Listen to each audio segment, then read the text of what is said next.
Backpacking makes you appreciate the simple things in life, like finding water when you're thirsty, or warming your stinging hands after a cold morning when that sun finally pops over the horizon.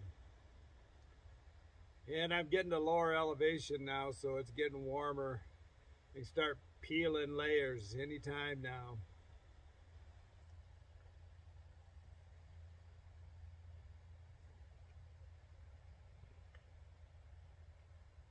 I'm thinking of through hiking the Arizona Trail again this year. I did it in 2014 and I've section hiked it a lot, but I'm thinking maybe starting next month, February, doing the first half, the first 400 miles up to the Mogollon Rim.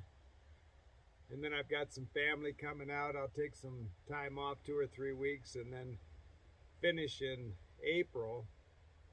The problem is I just heard that Coronado National Monument, where the trail starts in the south at the border, is closed. I don't know for how long, but they're tearing down the container wall they built. They built a wall out of shipping containers. This is how dysfunctional democracy has become. So the governor of Arizona was able to override the feds, tear up Coronado National Monument, put up this joke of a wall. I mean, the containers don't even snug together so people can walk in between them.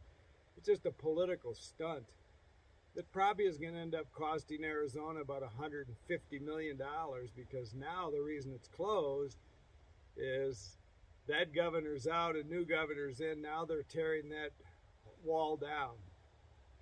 So for political drama,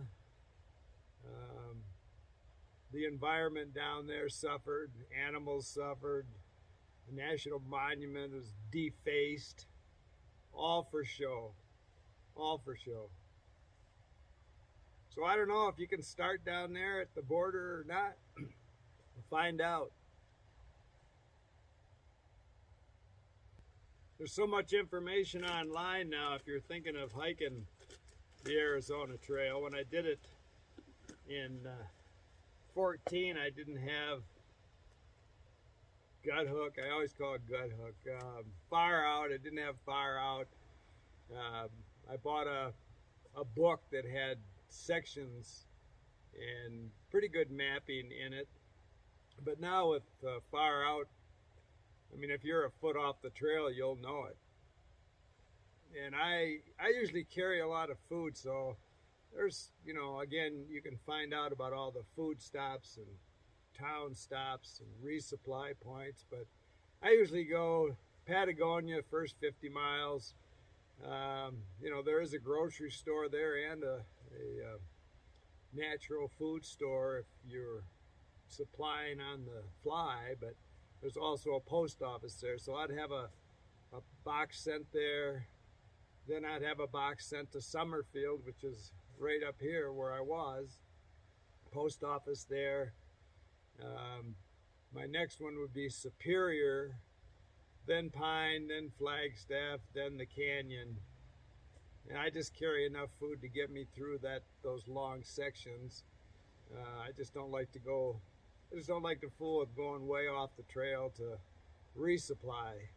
I'd rather spend all that energy on forward movement, progress. And February's early to leave, but you only have to really worry about in the first 400 miles. Right away, you're going to leave the border, if you can leave the border. You're going to go up over Miller Peak, close to it. That's a Sky Island, you'd hit snow. The next one is just down here, Manning Park. Again, a Sky Island, you'll hit snow probably.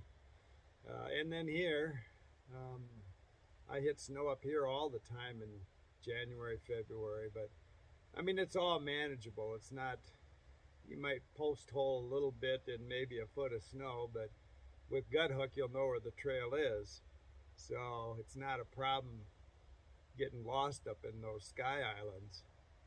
And then you're pretty well set until you get to the Mogollon Rim, which would be the beginning of the second half of the trail, which I would wait probably until April to do that to the border of Utah. So starting later, say mid-March, you're going to find a lot more water because the trail angels, Arizona Trail Association people will be putting water, a lot more water out, knowing that the big push is coming through at that time. But I know this section of first 400 miles well enough that I know water's not a problem. I know where to find it. I know where I have to carry long carries. But you won't have that problem if you start mid-March.